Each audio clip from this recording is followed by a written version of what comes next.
1944, Scranton, North Dakota. What do you remember when you were a little kid? Well, I grew up on a farm, so I remember being raised on a farm. We used to go out and roam around the farm all day long and come in and time for meals, but otherwise we were pretty much on our own until we got old enough to work, and then of course we spent the day driving tractors or whatever was necessary to do the farm work. Mm-hmm. Do you remember your grandparents at all? Only my one grandfather, who lived with us for a while. All four of my grandparents were full-blooded Norwegians, as were my parents, obviously. Three of my grandparents were immigrants from Norway, mm-hmm. and both sets of grandparents came to North Dakota during about the early 1900s, late 1800s, early 1900s, and they were homesteaders under the Homestead Act. So they homesteaded there and lived there. My paternal grandfather was killed early, and so my father had to quit school and then support the family. But my maternal grandfather did live with us some. The farm I grew up on was from that side of the family, from my mother's side of the family. My mother had been raised on that farm, and then we grew up on that farm. And we were a typical farm family, I guess. I tell people we were probably the working, what do they call it, the rural poor, and didn't know it at the time. Was your dad involved with the World War II at all? No, he was too old at the time. He was just past the age that they were drafting people. So he did not serve. Talk to me about high school life. Now you're from a small community, so you probably knew everybody. Well, it was. I actually went to a one-room schoolhouse on the prairie for the first eight grades. Right. And then we went into town to go to high school. So going into town to high school, I was big time, man. Going to the big town of about 250 population. When I graduated, I had 24 in my class, 12 boys, 12 girls. So we had just an even number for lining up to go into commencement ceremonies. I played some of the sports there. Mostly did better though in the science and math type courses in school. My father had been on the school board for years and years, and it was just a small town. That put pressure on you though to get good grades. Well, it probably helped, I suppose. Yeah, yes. Yeah. Do you remember the first car you got? I certainly do. A 1949 Ford. Uh-huh. Flathead 6, I think they were called at that time. Uh-huh. Yes, and I could get it up to about 70 miles an hour going downhill. So I remember it well. Yes. That was the pride and joy. Well, it was. The nice thing about it was, and we didn't worry about it if we banged it up a little bit, because it was an old car to start with. Right. Now, after high school, what did you do? Well, after high school, I went to college. I went to North Dakota State University in Fargo, North Dakota. That was somewhat of a shock. Culture shock, yeah. Well, going from a town size of about 250 people to a city of 40,000. That was about the largest city in North Dakota at the time. Mm-hmm. I went there, majored in aeronautical engineering. Went to school, got through in 4 years, and graduated, and then I went off to work in St. Louis for a company that was then called McDonnell Aircraft. Mm-hmm. Then became McDonnell Douglas, and now it's part of Boeing, as all of those companies have merged together in the aerospace industry. When did the service come into play for you? Well, I was at McDonnell, and I was there for about a year, and Uncle Sam sent me his greetings and said, "I got a job for you, which you can't refuse." So I got drafted essentially in 1967, summer of '67. I figured out how to get in the Air Force rather than getting drafted in the Army. I figured the life expectancy of an airman was probably better than an infantryman in Vietnam at that time. And so I did get in the Air Force, enlisted in the Air Force. And the recruiter asked me if I wanted to go to OTS, Officer Training School. So I said, why would I want to do that? He says, well, officers get paid more than enlisted. And I said, sounds good to me. And so he signed me up, and I went off to OTS in San Antonio, Texas, in June, July, and August. Not the best time to be in San Antonio, Texas. That was an interesting experience, or you could call it interesting. That was probably the best term for it. You've heard of 90-day wonders. Well, we didn't even get to be 90-day wonders. We were 70 days because they had shortened the classes from 90 days down to only 70, from 12 weeks down to 10 weeks, so they could push one more class through during the year. Plus, they took what were 2-man rooms and made them 3-man rooms so they could increase the output by 50%, because this was the big buildup that was going on for the Vietnam time period to get more people into the service. So that was my experience going through essentially basic training there. Hot San Antonio in the middle of the summer. And then where were you commissioned to? Well, we were commissioned there, second lieutenants. My first assignment then was at something called the Foreign Technology Division, which was at Wright-Patterson Air Force Base outside of Dayton, Ohio. I didn't know what they did. I found a little paragraph in a book that said that they looked at or analyzed foreign weapon systems. So being an aeronautical engineer, obviously I figured, oh, I'll be looking at Soviet aircraft or studying Soviet aircraft. But true to the stories about military personnel, instead of going into the airplane side, they put me in the space side of the organization, the space division. Well, I had no training or background in space systems or space operations. So it was but it was an interesting time. And not only were we in the middle of the Vietnam War and the Cold War, of course, we're also in the middle of the unacknowledged great space race to go to the moon at that time. It was only 10 years after Sputnik had been launched in 1967. Sputnik was launched in 57. So there wasn't a lot of people that had a lot of background or experience in space systems and space operations anyway. But as a lieutenant then, I had some very interesting times there. I went to Jet Propulsion Laboratory where they built the Mariner probes, or the planetary and lunar probes. We went to Downey, California, to North American Aviation where they were building the Apollo capsules at that time. I got to go to what was in Cape Canaveral at that time, still called Cape Canaveral on the Air Force side, and watched the launch of a Mariner satellite from there. The NASA people and Jet Propulsion people took me under their arm as a young lieutenant, and the engineers showed me around and got to climb up the top of the launch gantry, knocking on the launch vehicle all the way up, and got up the top. You can look down at the beach and you'd see all the red gantries. At that time they had all these, they called it gantry row at the time. Of course all that's gone today. It's all been taken apart and dismantled for safety purposes. I got to wander the Cape at that time. They weren't so worried about safety at that time. I went to the launch site where Shepard was launched from, the first man launched, and also to the Gemini launch pads, and could walk around there. And so I kind of had the run of the Cape at that time as I was waiting for the launch vehicle. Very exciting time. I wandered into to an area.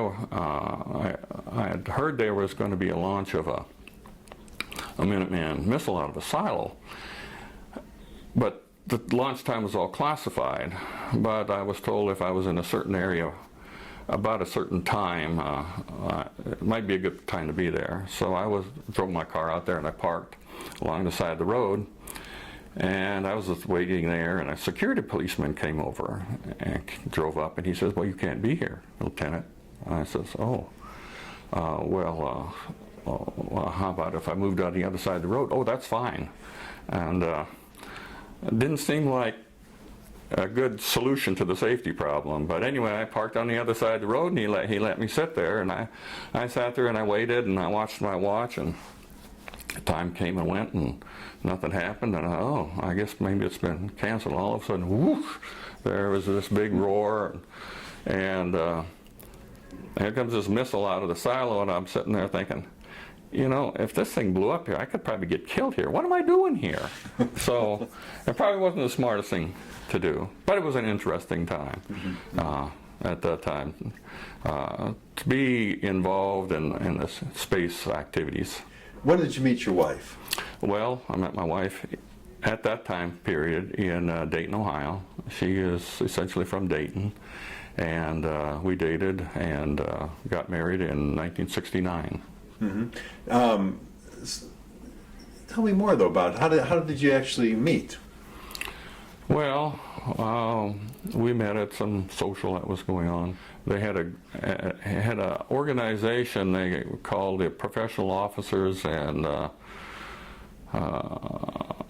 something association, and they would sponsor these dances for young people. A lot of them they would hold at the Officers Club right there, right Patterson Air Force Base, and just for single people to meet and mingle and dance, and so we would go to lots of those.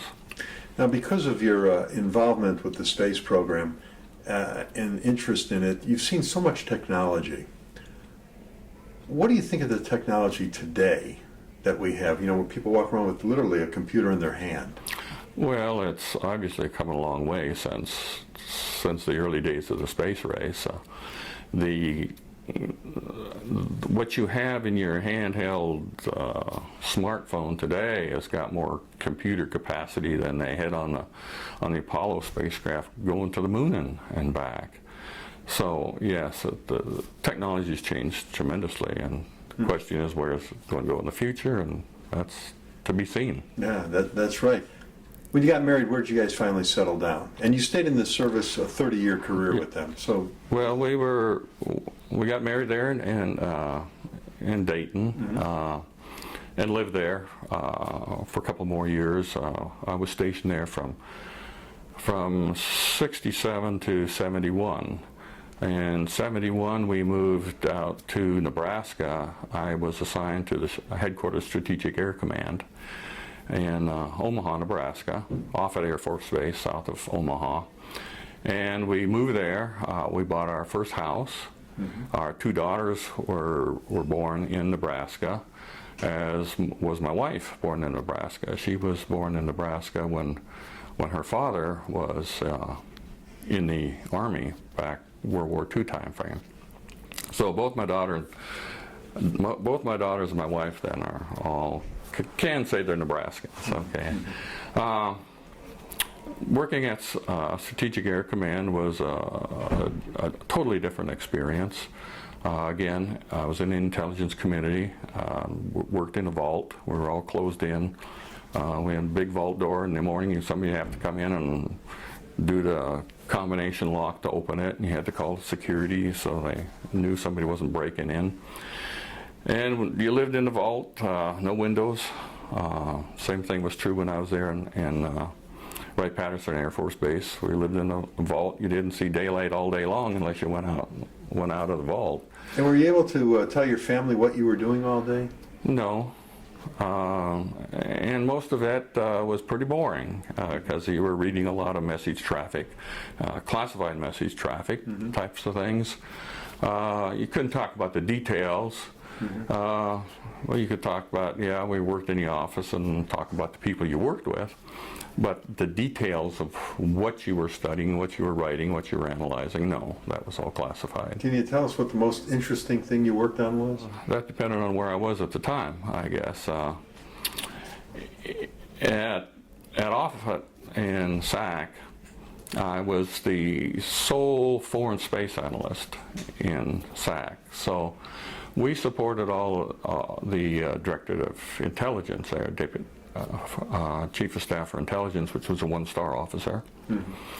And my particular office was responsible for being knowledgeable about all the Soviet offensive weapons, strategic offensive systems, the Soviet ICBMs, Soviet submarine launched ballistic missiles, the long-range bombers, which would essentially be the equivalent of the U.S. strategic forces, the opposite side.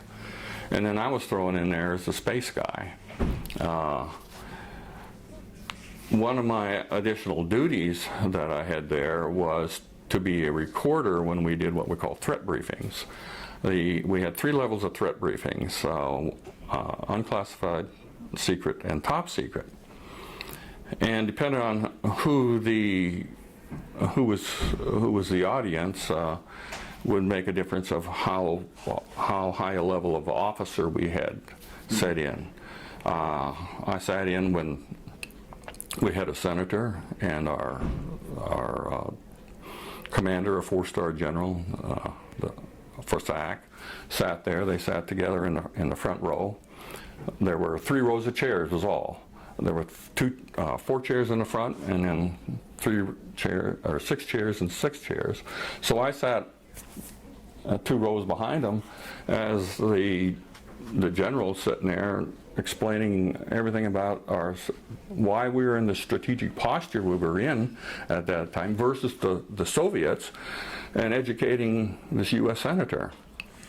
I had to take the notes. You couldn't have any recording equipment in the room because of classification issues. So I would take the notes, and then I'd have to transpose all those and have them all typed up. So if there's ever any question what the discussion was about, they'd have something to go back to. But the 2 most interesting ones were when we had a senator sitting there, and you had this 4-star general educating the senator on the strategic military posture we had. Another one was we had the commander of NORAD. So you had the commander of NORAD and the commander of Strategic Air Command sitting there in the front row, 2 rows in front of me, talking about the issues in their commands and what kept them up at night. So it was quite an education for a young captain to be able to sit there and listen to that type of dialogue. Well, today it seems like we expect technology. Nothing shocks us anymore. There was recently a landing on Mars a few days ago. Certainly. You know, and it has a little bit of fanfare, but not like when they were sending up the astronauts in the early '60s. What does that mean to you, the Mars landing? Well, that's interesting to me because that first assignment I had there at Wright-Patterson Foreign Technology Division, I was the Soviet planetary expert. Right. I followed what the Soviets were doing in Mars and Venus. It's continuing today. We're putting a lot more sophisticated robots out there. The robot that just landed is the size of an automobile, so it carries a lot more capability with it than we were able to do in the 60s and the 70s. I believe it's good to continue that type. Whether we want to stick a man in a capsule and try to put him on Mars is a totally different problem, and keeping a human alive in space for that long and that distance. Now, in your lifetime, there's been so many momentous occasions. You know, of course, Vietnam, a president assassinated. A good thing, the moon landing in '69. Yeah. You know, 9/11, the Challenger tragedy back in the '80s. Is there something that affected you?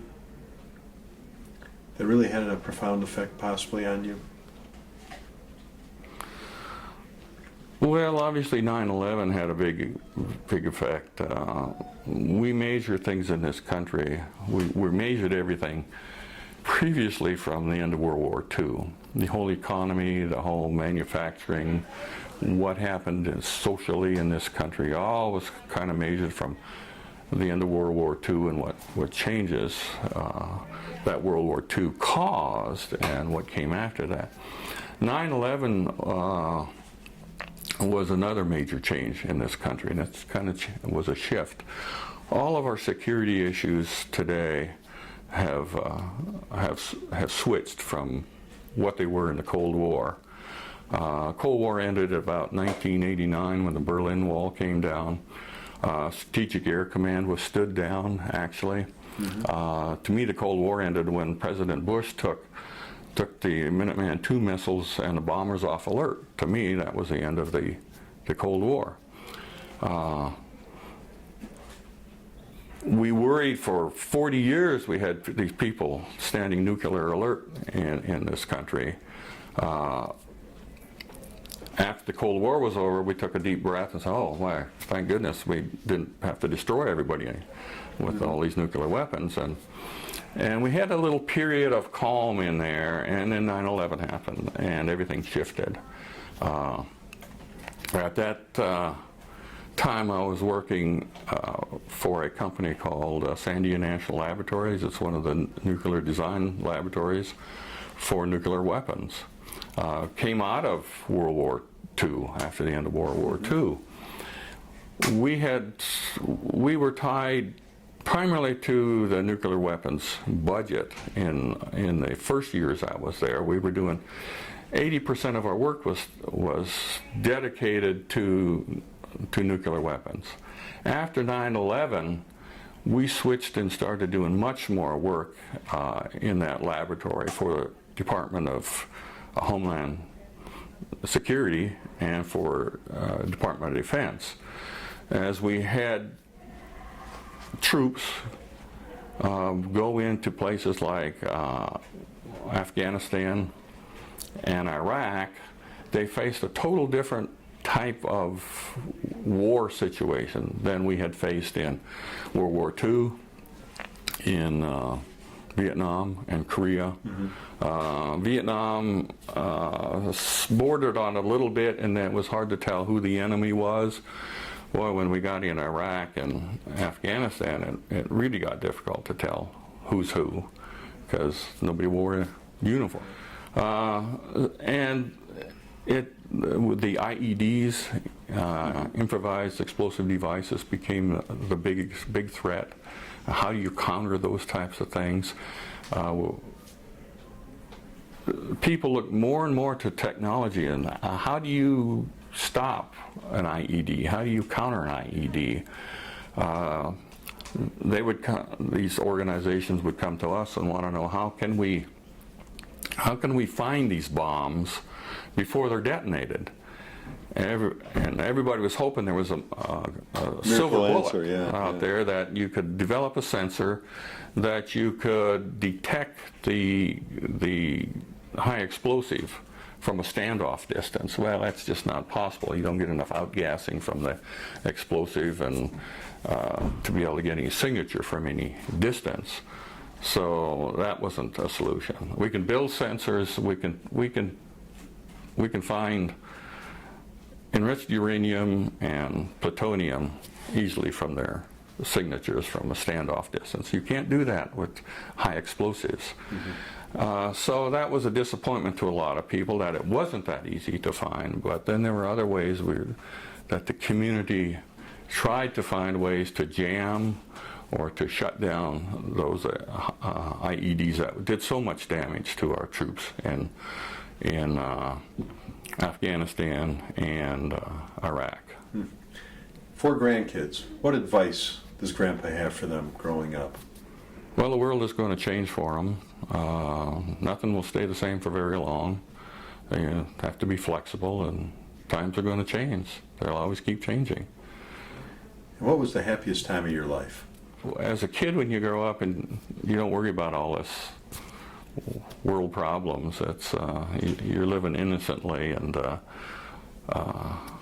life is a lot simpler then. When we grew up, life was simple, and in the 60s as kids raised on a farm. Now, kids are faced with a lot more different things in schools, I think. Not only has the technology changed, but their society has changed considerably. To me, the age of innocence has certainly disappeared. Some people would say the age of innocence in this country ended with when Nixon had to resign, when the President of the United States had to resign. The society has changed considerably. So I guess looking back when we were kids, and like I said, we could go out and we roamed around the farm all day long. Our mother never worried where we were. We would go out, we'd climb trees, we'd climb on top of buildings, and we'd have our BB guns, and we played with other neighborhood kids, and we would get on our bicycles and ride down to their places and come back. Our mother's never worried about us, had any worries about us being kidnapped or anything like that. So that was a much simpler and I think happier time for people. This was fascinating. You did a great job, man. Thank you. Really appreciate it.